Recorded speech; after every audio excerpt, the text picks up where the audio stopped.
할렐루야. 오늘도 굿TV에 함께 하시는 여러분들을 예수님의 이름으로 사랑하고 축복합니다. 오늘은 예배를 하는 마지막 부분으로 마무리 지으며 은혜를 나누기를 원합니다. 우리는 마지막 성막에 가는 부분을 약 3주에 걸쳐서 나누며 성막의 영성을 통해서 하나님을 온전히 예배하는 자는 우리의 신앙이 자라야만 한다는 사실을 살펴보았죠. 마당들은 어린아이 신앙으로서 번제단과 물두멍을 통과하는 예수의 피와 말씀의 영성으로 예배해야 되고, 또 한 단계 자라가 성소의 신앙 안에 들어와서는 성령의 조명 속에 분향단 앞에서 또 피를 뿌리는 회개 기도와 떡상 앞에 이르는 말씀의 영성으로 우리의 신앙이 자라야 한다는 사실을 살펴보았고, 또 한 단계 더 신앙이 성장해서 지성소의 영성에서 속죄소 위에 예수의 피를 또 뿌리는 회개 기도와 더불어 언약궤를 통해서 드러나는 말씀, 바로 아비의 영성까지 자라는 예배의 성공자가 되어야 한다는 사실에서 우리가 계속 말씀을 나누었죠. 그러므로 믿음은 자라야만 한다는 것을 말씀한다는 거죠. 그래서 데살로니가서 1장 3절에 사도 바울이 데살로니가 교회를 향해서 너무 기뻐하며 하나님께 감사하는 것은 그들의 믿음이 더욱 자랐다라는 사실에서 감사하고 있습니다. 이때 더욱 자란다는 원어는 시페라욱산어라는 원어인데, 휘페르라고는 원어와 아욱산어로 원어의 합성어입니다. 휘페르는 무엇 위에라는 뜻을 가지고 있고요, 아욱산어는 말 그대로 동사로서 자라다라는 뜻을 가지고 있어요. 즉 자라는 것 위에라고 하는 부분의 모습은 더욱 자라고 있다는 것을 칭찬하고 축복하는 것이죠. 이에 사도 바울뿐만이 아니라 베드로 역시도 우리들의 신앙이 자라길 원하고 있으니, 베드로후서 3장 18절의 말씀에 예수 그리스도의 은혜와 하나님을 아는 지식 안에서 더 자라가라 라는 똑같은 명령을 주심을 통해서 베드로 역시도 우리의 신앙이 자랄 것을 말하며 아욱산어라는 원어를 사용하고 있습니다. 자, 그러면 자란다고 했을 때 이 자란다는 것이 어디까지 자라야 할 것인가? 역시 사도 바울은 에베소 4장 13절과 15절 말씀에 하나님을 믿는 것과 아는 것에 하나가 돼서 온전한 사람을 이루어 그리스도의 장성한 분량이 충만한 데까지 이르니 바로 그에게까지 자라라. 그는 곧 예수 그리스도라 말하며, 예수 그리스도 안에서 예수 그리스도를 닮아가기까지 충만하게 자란다는 사실을 말씀해 주고 있습니다. 그럼 예수님께까지 자란다는 것을 여러 가지 해석을 할 수 있을 거예요. 그리스도의 성품을 닮아내는 부분도 해석할 수 있지만, 오늘은 또 다른 관점에서 봤을 때 결국 예수 그리스도까지 자라는 것은 하나님의 나라가 자란다는 것을 얘기하는 방법을 한번 말씀을 생각해 보길 원합니다. 마가복음 1장 15절의 말씀에 하나님의 나라가 가까웠으니 회개하고 복음을 믿으라는 예수님의 거룩한 말씀이 선포됩니다. 하나님 나라가 가까웠다고 표현했어요. 그 하나님의 나라가 가까웠다는 그 말을 다른 말로 표현하면 하나님의 나라를 이루신 예수님을 보여준다고 할 수도 있겠죠. 그러니까 예수님이 가까웠으니 너는 회개하고 복음을 믿으라 이렇게 표현했을 때, 하나님 나라가 자란다, 즉 그리스도의 장성한 자의 분량이 이리까지 자란다는 것은 우리 안에 하나님의 나라가 계속적으로 자라갈 것을 말씀하고 또는 사실로도 우리가 한번 해석해 볼 수 있을 겁니다. 근데 중요한 것은 자란다라고 표현했어요. 자란다는 표현은 생명력이 있는 존재에게만 사용되는 단어죠. 돌에게, 생명 없는 돌에게 자란다라고 표현하지 않아요. 생명력 있는 존재에게 자란다고 표현하는데, 하나님의 나라가 자라된다고 표현했다는 것은 하나님의 나라에 생명력이 있다는 거죠. 믿음이 자란다는 것은 믿음 안에 생명이 있다는 것이고, 구원에 이르도록 자란다는 것은 구원 자체가 생명이 있음을 우리에게 말씀해 주고 있다는 사실을 조금 더 한번 심도 깊게 생각해 볼 필요성이 있습니다.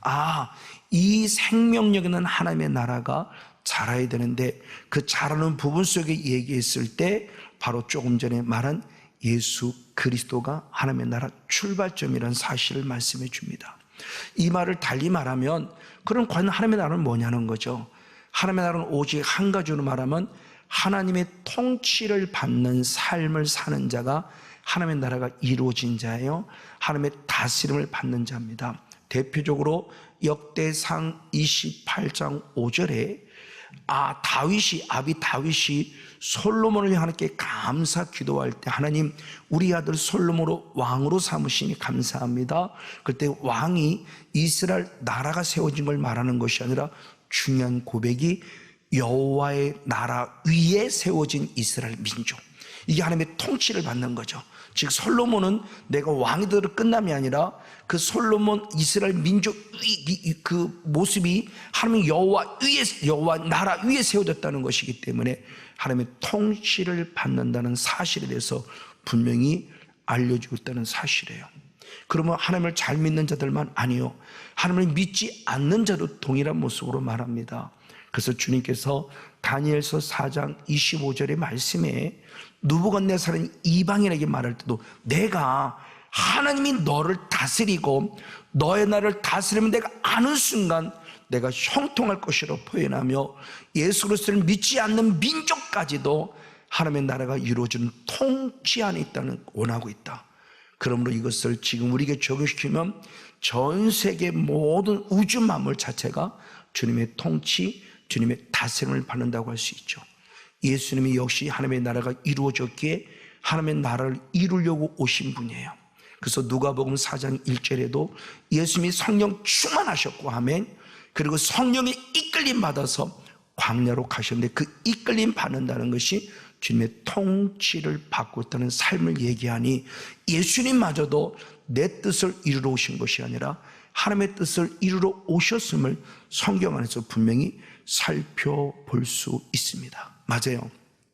그러면서 이 하나님의 자란다는 것은 한순간이라 계속적으로 자라는 생명의 능력이 있음을 말하죠. 그냥 하나님의 나라가 이루어졌다가 아니에요. 하나님의 나라는 계속 이루어져 가는 현재 진행형의 의미를 가지고 있어요. 왜냐하면 요한복음 10장 10절 하반절의 말씀에 예수님 스스로가 말씀하기를 내가 이 땅에 온 것은 생명을 얻게 하고 더 풍성케 하시는 분이에요. 그냥 생명을 얻었다로 끝나지 않아요. 그 생명이 더 풍성해지를 원하면서 그 영생의 생명력 있는 그것이 자라기를 원하는 것처럼 하나님 나라 역시도 하나님의 나라가 이루어졌다, 계속 하나님의 나라가 이루어져 간다라고 하는 의미 속에서 아주 중요한 의미를 가지고 있습니다. 그런데 이 하나님의 나라는 그럼 무엇으로 시작하느냐? 조금 전에 앞에 읽었던 마가복음 1장 15절의 말씀에 하나님 나라가 가까스니 회개하고 복음을 믿으라 그랬어요. 축복의 출발점이 회개로 시작이 돼요. 그래서 마가복음 1장 15절에 회개로 시작한 그 말씀은 이제 그런 마지막도 역시 회개로 마쳐야 되는데 고린도후서 7장 10절 말씀에 하나님의 뜻대로 하는 근심은 아멘, 우리를 구원에 이르게 하는 회개를 이룬다고 표현해요. 맞아요.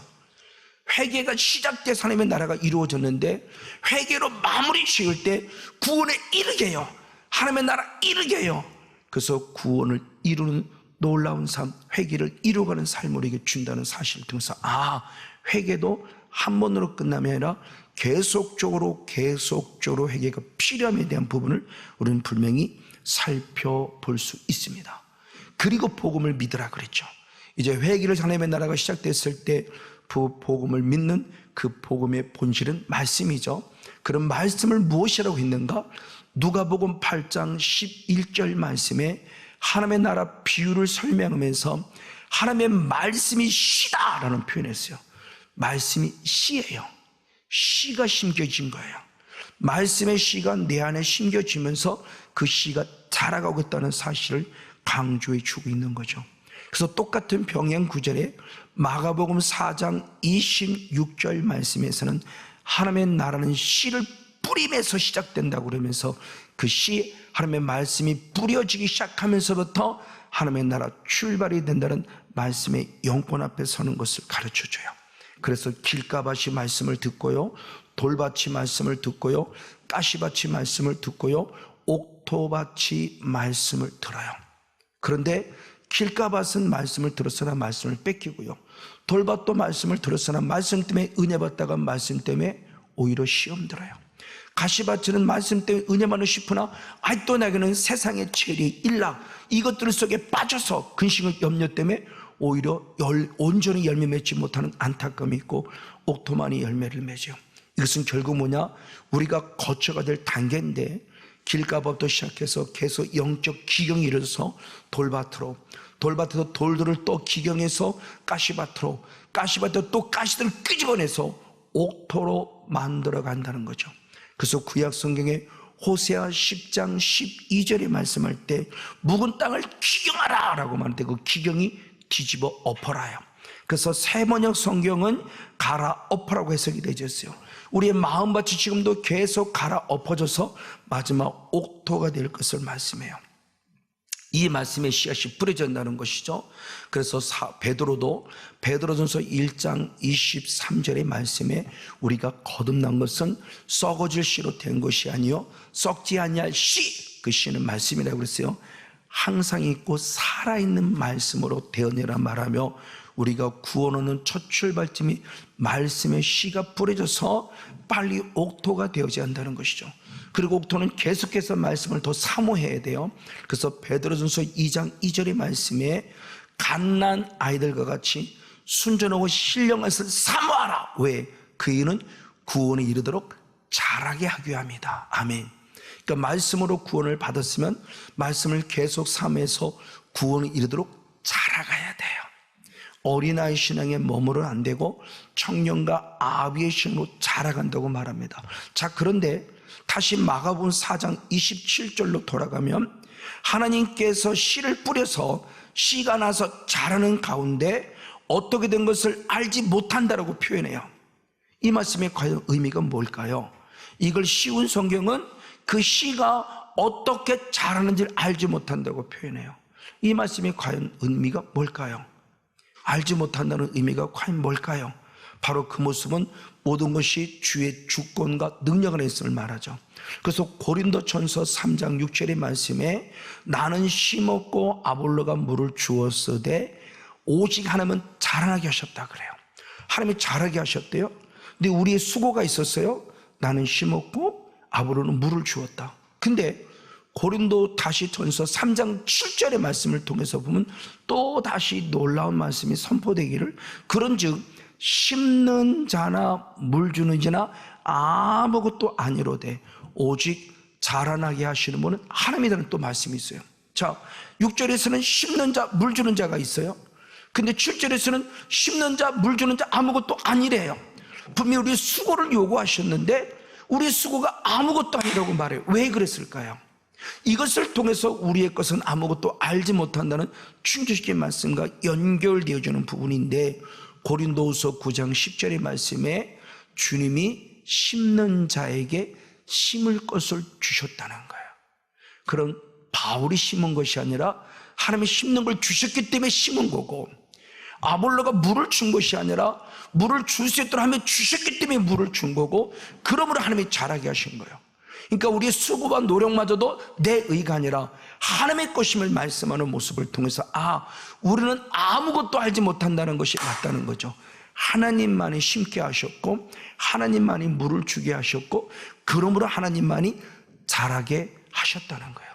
그래서 골로새서 2장 19절 말씀에도 하나님이 자라게 하심으로 자랐다라고 표현하며 하나님 모든 것이 하나님이 자라게 하시는 은혜 속에 있었다는 사실을 성경이 가르쳐 주고 있습니다. 그럼 우리는 아무것도 안 해야 되는 거냐? 아닙니다. 심는 것은 내가 해야 되고 물 주는 건 내가 해야 돼요. 근데 이것마저 내가 하는 것이 하나님의 은혜임을 고백한다는 거죠. 그래서 사도 바울 스스로도 고린도전서 15장 10절 말씀에 나된 것은 하나님의 은혜이고 이 은혜를 헛되이 하지 않기 위해서 다른 사도보다 더 많이 수고했는데 이 수고마저도 하나님의 은혜다. 아멘. 이게 진짜란 거죠. 내가 심었다가 자란될 수 없어요. 심게 하신 은혜가 감사한 거예요. 내가 물을 주었다가 자랑할 게 없어요. 물 주게 하신 감사한 거예요. 그것도 하나님이 하게 하신 거예요. 사울의 수고와 노력도 하나님이 하게 하신 은혜라고 고백해요. 이 부족한 죄종 이제 이 말씀의 의미를 깨닫고 하루하루 살아가며 감사하며 하나님께 영광 돌리는 귀한 삶을 살고 있어요. 이것이 결국 내가 하는 게 아니라는 거죠. 그걸 사도 바울은 이렇게 고백했으니 베드로 빌립보서 3장 3절의 말씀에 성령으로 봉사하고 나를 자랑하지 않고 예수를 자랑하는 자가 진정한 영적 할례당이라고 고백했고, 그래서 베드로유서도 고백하기를 베드로전서 4장 11절 말씀에 우리가 누군가가 봉사하려면 하나님의 공급한 힘으로 하라라고 말하며 내가 한 것이 아니라 하나님이 하게 하심이 돼서 바울도 하나님께 영광, 베드로도 하나님께 영광 누리는 모습을 살펴볼 수 있습니다. 맞아요. 이렇게 성령으로 봉사하는 대표님이 누구냐? 예수님이에요. 우리에게 귀한 모델이 됐어요. 무엇으로? 성령으로. 그 시작의 출발점 자체가 성령이었고 마지막 역시도 성령이었다는 것을 강조해줘요. 그럼 예수님은 누가복음 1장 35절의 말씀에 잉태하는 순간부터 성령의 임재와 능력이 덮음으로 시작이 됐어요. 그리고 공생의 사역을 시작하는 누가복음 3장 22절의 말씀에도 성령이 임하셔서 예수님의 공생의 사역을 시작하게 하셨습니다. 그럼 멈추냐? 아니요. 누가복음 4장 1절에 보니 성령이 충만하셨어요. 요단강에 돌아올 때 이미. 그러니까 세례 요한에게 세례받는 순간 성령 충만하시고 더 나아가 성령이 이끌림을 받았어요. 성령의 통치를 받은 거죠. 성령이 이끌려서 어디로 갔냐? 광야로 갔어요. 마귀한 테 시험을 받았어요. 처음에 이게 이해가 안 됐어요. 왜 성령이 이끄시는데 광야로 가서 마귀한 테 시험을 받아? 이제는 영의 세를 조금 알고 영적 사역을 통해 악한 영과 싸우다 보니까 이제는 이 비밀을 알죠. 나중에 언젠가 또 말씀을 기회가 있으면 풀어보도록 하겠고, 그럼 이것으로 끝나냐? 아니요. 더 나아가 누가복음 4장 14절의 말씀을 통해서 보면 예수님의 마지막 성령의 권능으로 일하셨다고 표현해요. 그러니까 예수님마저도, 하나님의 아들인 예수님, 당신이 친히 기름 부음 받아 그리스도를 증명함에 있어서 태어나는 순간 공생의 사역, 그리고 실제적인 사역 속에서 광야로 이끌림 받고 성령의 권능으로 일해서 많은 악한 영을 쫓아내고 죽은 자를 살리고 병든 자를 고치고 많은 생명을 살린 예수님의 모습. 맞아요. 오늘 이것이 우리들 신앙 안에서 필요하며 잘하는 단계에 대한 모습을 분명히 보여주고 있습니다. 이렇게 해서 성령의 모습은 지속적이고 계속적으로 성령 받을 것의 부분을 말해요. 이걸 대표적인 말씀이 사도행전 1장 8절입니다. 성령이 너에게 임하시면, 그런데 그 시제가 원어는 과거예요. 그리고 너희가 권능을 받고, 그런데 그 시제가 미래와 과거를 같이 쓰고 있어요. 그리고 증인이 되려 할 때 그 동사 역시도 시제가 미래와 현재형을 같이 쓰고 있어요. 즉 이 말씀 우리가 조금 더 원어적인 모습으로 해석한다면 성령이 너에게 이미 임하였으니 계속적으로 너희가 성령의 권능을 받았고 앞으로도 성령의 권능을 받아서 지금 이 순간부터 성령이 증인이 될 것이고 앞으로도 성령이 증인 될 것을 말씀하는 부분이에요. 즉 성령의 임재가 어느 날 갑자기 한순간에 확 이루어지는 만한 것이 아니라 이미 과거부터 지속적으로 이루어져 왔고, 그리고 능력이 조금씩 나타나며 일을 행해왔고 앞으로도 큰 능력도 큰 일을 행할 것에 대한 부분을 말하는 이 시제들을 통해서 볼 때 내게는 이미 성령이 임하셨구나. 그래서 예수님을 내가 주로 신하게 만들고 은사를 주셨고 그 은사가 더 계속적으로 채워져서 권능, 능력, dynamis, 그 dynamis의 권능과 능력을 받아 하나님 나라를 확장시켜 가는 거라는 것을 통해서 우리의 성령의 임재가 계속적으로 부어질 것을 말해요. 그래서 성경을 말할 때 시편 92편 10절 말씀에도 신선한 성령의 기름 부음을 받으라고 표현하고 있고, 역시 구약 성경 에스겔서 36장 26절 말씀에도 새 영을 부음 받았다, 새 마음의 부음을 받았다 표현해요. 이것은 이제서야 이제껏 없던 새로운 것이 오는 것이 아니라 어제까지 우리는 새 영을 받아서 오늘 또 새 영을 받고, 어제까지 우리 새 마음을 받아 오늘 또 새 마음을 받아야 될 중요한 영적 원리를 알려주고 있음을 성경에서 살펴볼 수 있게 됩니다. 맞습니다. 그래서 성령의 임재됨을 잘 설명하는 것이 바로 에스겔서와 스가랴서입니다. 그래서 에스겔서 47장 1절의 말씀에 보는 성전의 문지방 밑에서 물이 흘러 그리고 동으로 나무로 흘렀다. 스가랴 선지자 역시도 스가랴 14장 8절 말씀에 생수가 예루살렘에서 솟아나서 절반은 동으로 절반은 서해로 흘렀다고 표현해요. 이 사실을 예수님이 시인하고 인정하니 요한복음 7장 38절 39절의 말씀에 성경의 이름과 같이 방금 에스겔서 스가랴서가 성경에 이미 기록된 것과 같이 우리의 배에서 성령의 생수가 갈라치 흐를 것이니 이 배에서는 성령의 생수는 바로 성령을 가리켜 말씀하시나 말하며 이미 성경에 기록된 이 생수의 흐름은 성령을 말하고 있고 이것이 성전부터 흘러서 살려냈다는 사실을 말씀해 주고 있죠. 근데 이것이 한 번입니까? 아닙니다. 순서가 있었던 거죠. 그래서 에스겔 47장 3절의 말씀에 1000척을 들어갔더니 발목을 적셨다고 그래요. 발목에 이르는 신앙입니다. 늘 주께로 가까이 가는 신앙. 그래서 시편 73편 28절 말씀에 하나님께 가까이 복이라 말하며 늘 주께로 한 걸음씩 가까이 가야 돼요. 그리고 우리 배에서 성령의 생수가 흐름에 또 1000척을 들어가니 무릎까지 적셨다고 에스겔 47장 4절 상반절에 말해요. 무릎까지 성령의 생수가 적신 우리가 기도하는 영성을 말합니다. 무릎 꿇어 기도하는 영성. 그래서 예수님도 누가복음 22장 41절 말씀에 무릎 꿇고 기도했다고 표현하고 있고요. 그리고 다니엘 역시도 다니엘서 6장 10절 말씀에 주님이 주신 은혜 가운데 표현되진 귀한 말씀을 통해서 예루살렘을 향하여 습관을 따라 하루에 3번씩 무릎을 꿇고 기도했다는 표현을 통해서 성령의 생수가 무릎까지 적시면 기도하는 영성으로 살 걸 말합니다. 그리고 성령의 생수가 에스겔 47장 4절 하반절에 보니 허리까지 채워졌다고 그래요. 성령의 생수가 허리까지 채워질 때 이제는 내 마음대로가 성령이 이끌림 받는 삶으로 살아갈 수 있죠. 그럼 성령의 생수가 우리 허리까지 찼다는 것은 결국 무엇을 말하냐? 영적 삶의 승리자가 되었던 모습을 말해요. 왜냐하면 배라고 하는 기준, 허리라고 하는 기준은 내 의도와 의지와 상관없이 혈통이란 합법적인 통로를 타고 흘러내리는 아담이의 재성들이 있어요. 그래서 베드로가 말하기를 베드로전서 1장 18절 말씀에 조상으로부터 유전되어 내려오는 망령들 행실, 우리는 죄성을 말합니다. 이걸 지금 바뀌어진 개역개정은 바로 조상들이 물려준이라고 표현함을 통해서 내 의도와 의지와 상관없이 조상이 물려준 죄성, 망령들의 행실이 있다고 표현합니다. 바로 이분과 싸워 이겨야 돼요. 어떻게? 그리스도의 군사가 될 때. 그래서 디모데후서 2장 3절의 말씀에 그리스도의 좋은 군사가 된 자가 이렇게 싸울 수 있다고 말씀합니다. 그리고 마지막 최후적으로 이제 1000척을 더 들어가니 창렬하게 적셨다고 역시 성령은 말씀하고 있으니 에스겔 41장 5절 말씀에 우리의 물이 우리의 머리가 창렬하여 건너지 못할 강이 되었다고 표현해요.